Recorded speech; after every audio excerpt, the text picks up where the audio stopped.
వి news Telangana news కి స్వాగతం. బులెటిన్లో ముందుగా హెడ్లైన్స్ చూద్దాం.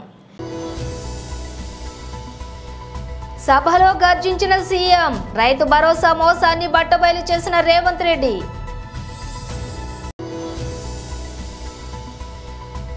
అసెంబ్లీలో మాట్లాడుతున్న మాజీ మంత్రి ఎమ్మెల్యే కేటీఆర్.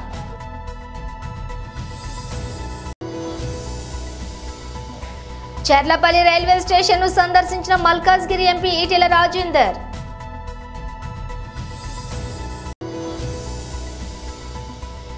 కువైట్ కు బయలుదేరిన ప్రధాని మోదీ.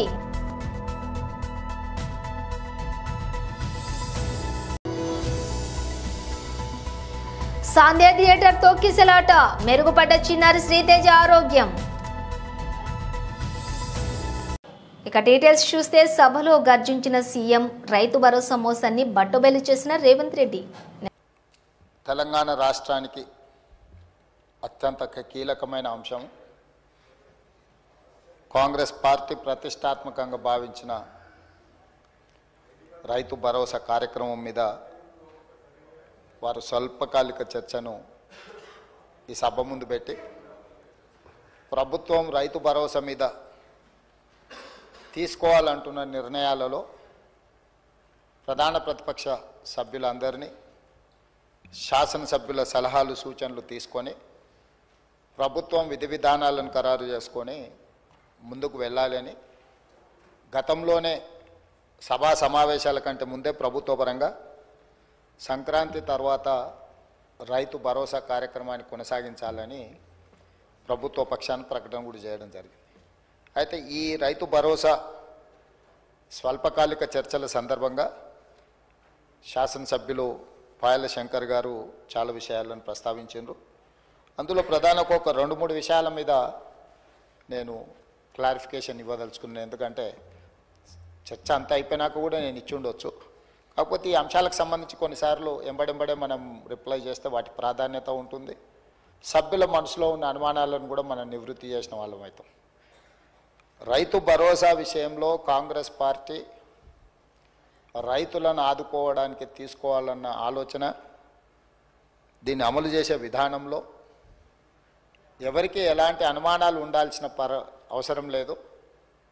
సంపూర్ణంగా తెలంగాణ రైతు సమాజాన్ని ఆదుకోవడానికే మా ప్రభుత్వం ముందు భాగాన ఉంటుంది.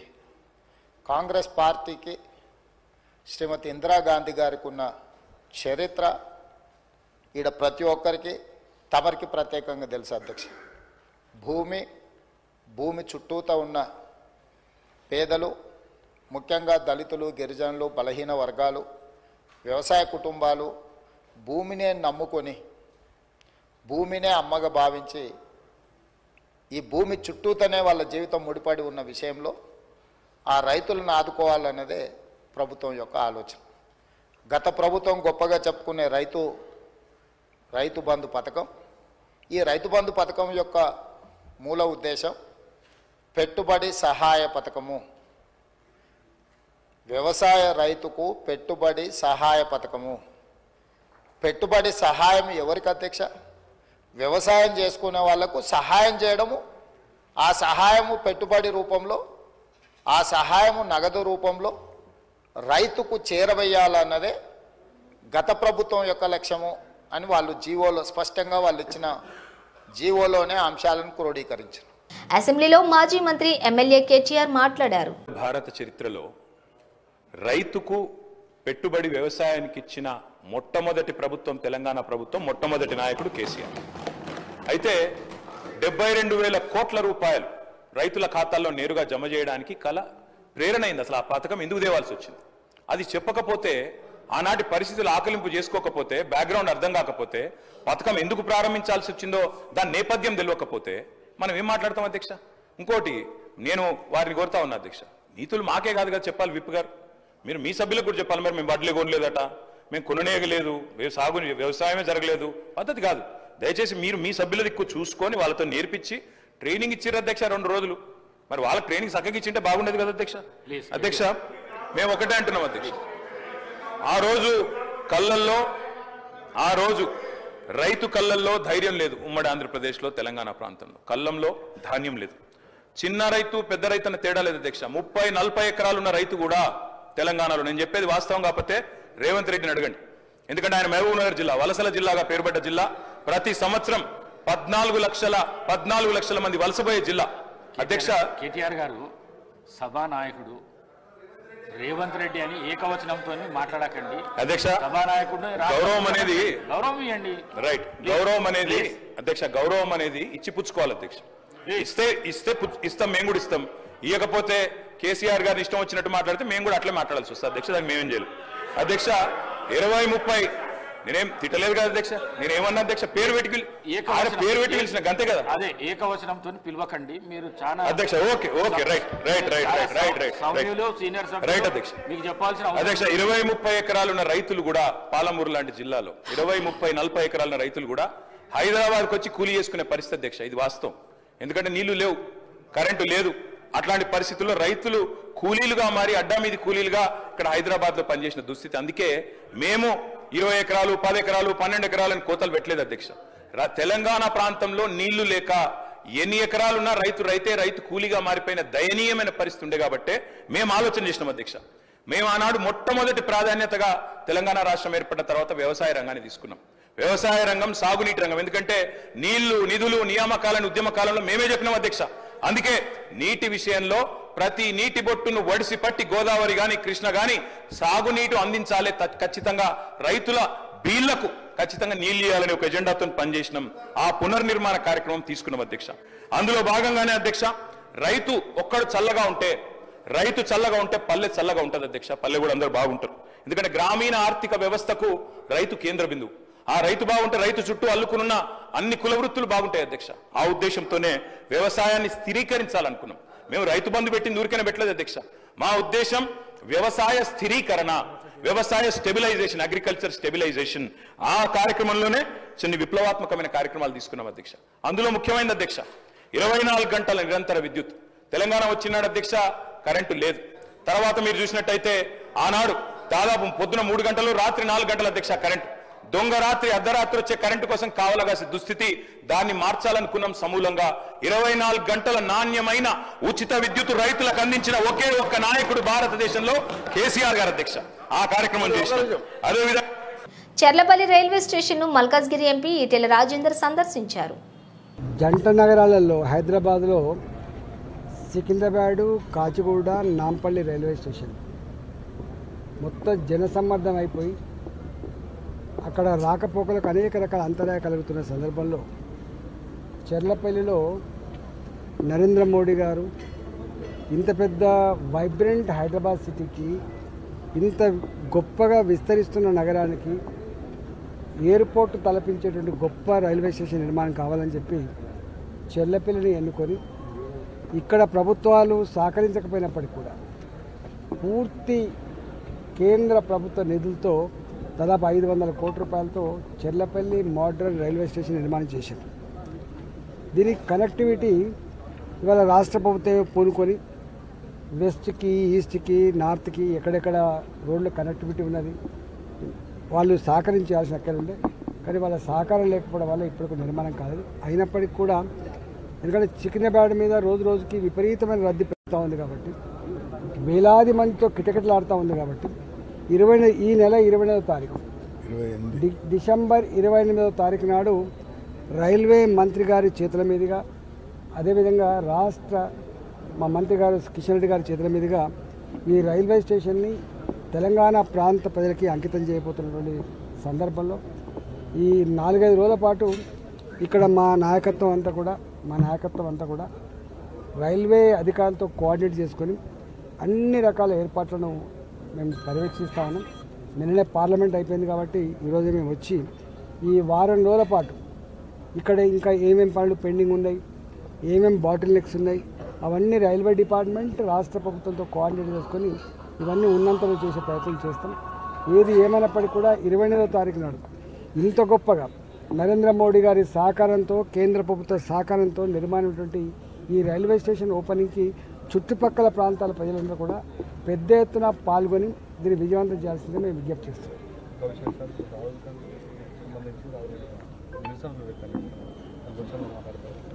ఇప్పుడు ఇది పెట్టిన ఇది చేస్తారు, అదే చేస్తారు. ఇప్పటికే పార్లమెంట్ సాక్షిగా స్వయంగా నరేంద్ర మోడీ గారు మీరు ఇవాళ ఏ అంబేద్కర్ జపం చేసే ప్రయత్నం చేస్తున్నారో, అంబేద్కర్ గారు రచించినటువంటి గొప్ప రాజ్యాంగాన్ని చేతిలో పట్టుకొని తిరుగుతున్నారో మీకు అర్హత లేదని చెప్పి 100 కారణాలు చెప్పింది. అంబేద్కర్ గారిని అవమానపరిచింది మీరు, అంబేద్కర్ గారిని ఓడగొట్టడానికి ప్రయత్నం చేసింది మీరు, అంబేద్కర్ గారిని హ్యూమిలేట్ చేసి బయటికి పంపించింది మీరు, అసలు అంబేద్కర్ గారు ప్రవచించినటువంటి సామాజిక న్యాయాన్ని వ్యతిరేకించిన వాళ్ళు మీరు, అణగారిన వర్గాలకు జాతులకు రిజర్వేషన్ ఇస్తా అంటే రిజర్వేషన్ ఇస్తే మెరిట్ అంతా కూడా నాశనం అయిపోద్దని చెప్పిన వాళ్ళు మీరు. ఒక్క మాటలో చెప్పాలంటే అంబేద్కర్ గారి పేరు చెప్పుకోవడానికి ఒక్క పర్సెంటేజ్ కూడా అర్హత లేనటువంటి మీ పార్టీ ఇవాళ దొంగ అన్నట్టుగా ఇవాళ కొంగజపం చేసే ప్రయత్నం చేస్తున్నారని చెప్పినాం. దానికి తట్టుకోలేక అంటే వాస్తవ చరిత్ర దేశ ప్రజానీకానికి తెలుస్తూ ఉంది కాబట్టి తట్టుకోలేక డెస్పరేటెడ్గా ఇవాళ పార్లమెంటు గేటు ముందు ఆ పని జరిగింది.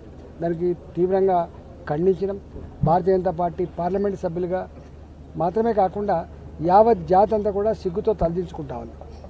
భారత ప్రధాని నరేంద్ర మోదీ కువైట్కు బయలుదేరారు. కువైట్లో ఆయన 2 రోజుల పాటు పర్యటించనున్నారు. భారత ప్రధాని కువైట్లో పర్యటించనుండటం 43 ఏళ్ల తర్వాత ఇదే తొలిసారి. దీంతో మోదీ పర్యటనకు ప్రాధాన్యత నెలకొంది. 1981లో అప్పటి ప్రధాని ఇందిరాగాంధీ కువైట్లో పర్యటించారు. 2009లో నాటి ఉపరాష్ట్రపతి హమీద్ అన్సారీ ఆ దేశంలో పర్యటించారు. కువైట్ పర్యటనలో ఆ దేశ రాజు అమీర్ షేక్ ముషల్ అల్ అహ్మద్ అల్ జబ్బర్ అల్ సబాతో మోదీ సమావేశమవుతారు. ఈ సందర్భంగా ఇరు దేశాల మధ్య బంధం మరింత బలోపేతమయ్యే దిశగా ఇరువురు చర్చలు జరపనున్నారు. వాణిజ్యం, పెట్టుబడులు, ఇంధన సహకారం, సంస్కృతి తదితర అంశాలపై ప్రధానంగా చర్చించనున్నారు. కువైట్లో నివసిస్తున్న భారతీయులతో కూడా మోదీ సమావేశం కానున్నారు. వారిని ఉద్దేశించి ప్రసంగించనున్నారు. పుష్ప 2 ప్రీమియర్ షో సందర్భంగా హైదరాబాద్లోని ఆర్టీసీ క్రాస్ రోడ్లోని సంధ్య థియేటర్ వద్ద జరిగిన తొక్కిసలాటలో రేవతి అనే మహిళ ప్రాణాలు కోల్పోయిన సంగతి తెలిసిందే. ఇదే ఘటనలో తీవ్రంగా గాయపడ్డ ఆమె కుమారుడు శ్రీతేజ్ హైదరాబాద్లోని కిమ్స్ ఆసుపత్రిలో చికిత్స పొందుతున్నాడు. శ్రీతేజ్ ఆరోగ్య పరిస్థితి ప్రస్తుతం కొంత మెరుగుపడిందని వైద్యులు తెలిపారు. చికిత్సకు స్పందిస్తున్న శ్రీతేజ కళ్ళు తెరుస్తున్నాడట, చికిత్సకు స్పందిస్తున్నాడట. ట్యూబ్ ద్వారా చిన్నారికి ఆహారం అందిస్తున్నట్లు వైద్యులు తెలిపారు. కోలుకోవడానికి ఇంకొంత సమయం పడుతుందని చెప్పారు. వార్షిక తనిఖీల్లో భాగంగా Ramagundam police commissionerate Peddapalli zone Godavarikhani ACP కార్యాలయంను Ramagundam police commissioner M Srinivas IPS IG తనిఖీ చేశారు. తనిఖీల్లో భాగంగా ఏసీపీ కార్యాలయంకు చేరుకున్న పోలీస్ కమిషనర్కి ఏసీపీ మొక్కను అందజేసి స్వాగతం పలికారు. అనంతరం పోలీస్ కమిషనర్ ఏసీపీ కార్యాలయంకు సంబంధించిన రికార్డులను పరిశీలించారు. పెండింగ్లో ఉన్న ఎస్సీ ఎస్టీ కేసులు, ఇతర గ్రేవ్ కేసుల వివరాలకు సంబంధించిన రికార్డులను పోలీస్ కమిషనర్ పరిశీలించారు. ఈ సందర్భంగా Godavarikhani sub divisional police అధికారులతో మాట్లాడారు. ఈ తనిఖీల్లో Peddapalli DCP Chetana IPS Godavarikhani, ACP M Ramesh Godavarikhani 1 town inspector Indrasenareddy Godavarikhani 2 town inspector Prasadarao, Manthani CI Raju తదితరులు పాల్గొన్నారు.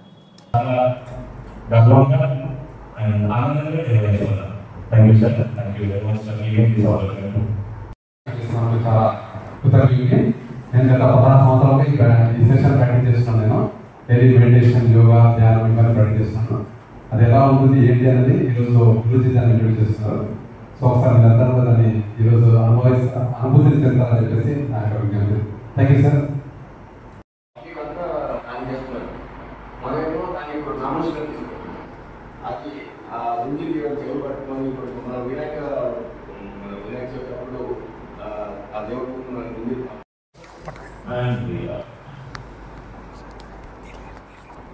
Now I give you some instructions.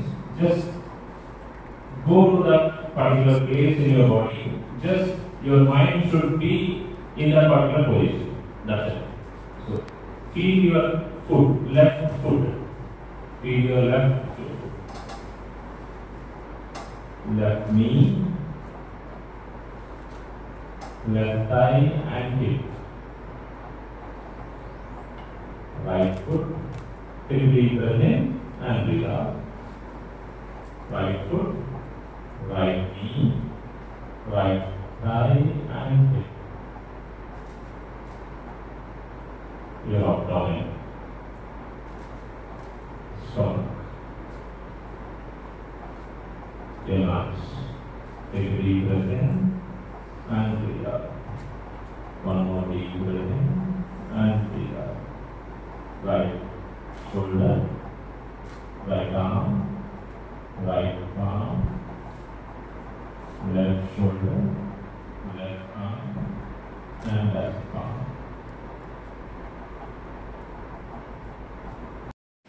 Forehead, eyes. తూర్పుగోదావరి జిల్లా బూరుగుపొడి గ్రామంలో కంటే తేజ ఆధ్వర్యంలోని మాజీ ముఖ్యమంత్రి వైఎస్ జగన్మోహన్ రెడ్డి జన్మదిన వేడుకలు అంగరంగ వైభవంగా నిర్వహించారు. ఈ సందర్భంగా కంటే తేజ మాట్లాడుతూ జగనన్న పథకాలు ప్రజల్లో ఉన్నాయని, ప్రజలు ఎప్పుడూ జగన్మోహన్ రెడ్డిని మర్చిపోలేరని, చిరకాలం గుర్తుంచుకుంటారని తేజ అన్నారు. ఈ కార్యక్రమంలో వైఎస్ఆర్ కాంగ్రెస్ పార్టీ నాయకులు, కార్యకర్తలు పెద్ద ఎత్తున పాల్గొన్నారు.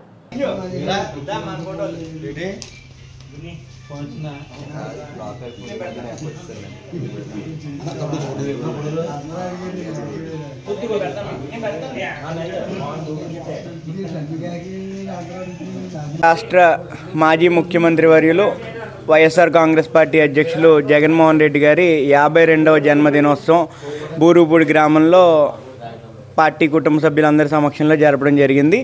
ఈరోజు తీసుకుంటే జగన్మోహన్ రెడ్డి గారు రాజశేఖర రెడ్డి గారి కుమారుడి కంటే ఒక మాజీ ముఖ్యమంత్రి తనయుడిగా తొలినాళ్ళలో అందరికీ పరిచయం. ఆ తర్వాత తనంటూ ఒక మార్క్ సంపాదించి మాస్గా ప్రజలందరిలో కూడా యువకుల్లోనూ మహిళల్లో ఈరోజు ప్రతి కుటుంబంలోని ఒక కుటుంబ సభ్యుడిగా ముద్ర వేసుకున్నటువంటి వ్యక్తి వైఎస్ జగన్మోహన్ రెడ్డి గారు. అటువంటి వ్యక్తి జన్మదినోత్సవం జరుపుకోవడం మా అందరి పూర్వజన్మ సుకృతంగా భావిస్తూ ఉన్నాం. ఎందుకంటే ఒక ముఖ్యమంత్రి, చాలామంది ముఖ్యమంత్రులు మన ఆంధ్రప్రదేశ్ రాష్ట్రం చూసింది, కానీ ఈరోజు జగన్ పరిపాలన చేసిన విధానాన్ని ముందు కొనసాగింపే ఉంది తప్ప దాన్ని ఆపేసి ఇక్కడతో జగన్ చేసిన పరిపాలన ఆపారు లేకపోతే పలానా పథకం ఆగింది అనడానికి లేదు. ఏదైనా సరే ఎవరొచ్చినా భవిష్యత్తులో కానివ్వండి, ఇప్పుడు కానివ్వండి, ఎవరైనా ఆ పథకాన్నో లేదా ఆ స్ట్రాటజీనో ముందుకు తీసుకెళ్ళాలి తప్ప దాన్ని ఆపే పరిస్థితి లేని పరిపాలన అందించినటువంటి ముఖ్యమంత్రి జగన్మోహన్ రెడ్డి గారు.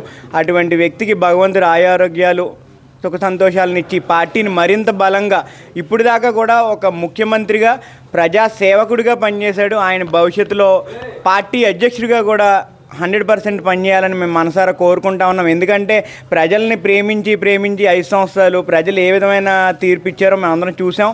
ప్రజల్ని కాదు, ఇప్పుడు కార్యకర్తల్ని, నాయకుల్ని కూడా జగన్మోహన్ రెడ్డి గారు ప్రేమించి పార్టీని స్థాపితం అంటే లో లెవెల్ నుంచి కూడా పార్టీని స్థాపించి బలమైన పునాదులు వేసి కార్యకర్తల్ని, మా నాయకుల్ని అందరినీ కూడా ఆయన మరింత ఉత్తేజంతో ముందుకు తీసుకెళ్తారని ఆశిస్తూ ఈ కార్యక్రమానికి వచ్చినటువంటి అందరికీ కూడా ధన్యవాదాలు తెలియజేస్తున్నాను.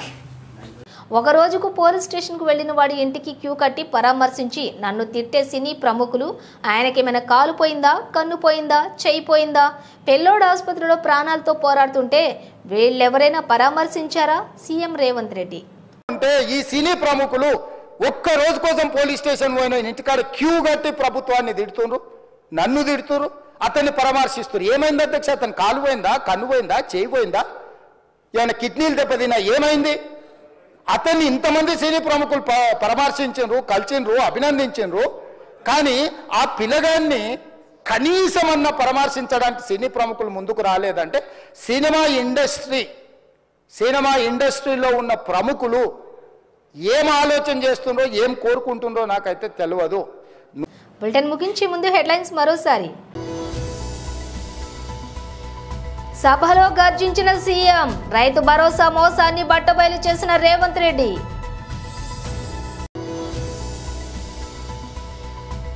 అసెంబ్లీలో మాట్లాడుతున్న మాజీ మంత్రి, ఎమ్మెల్యే కేటీఆర్.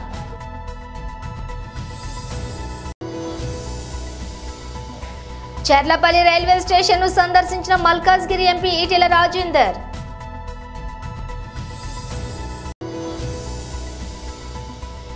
కువైట్ కు బయలుదేరిన ప్రధాని మోదీ.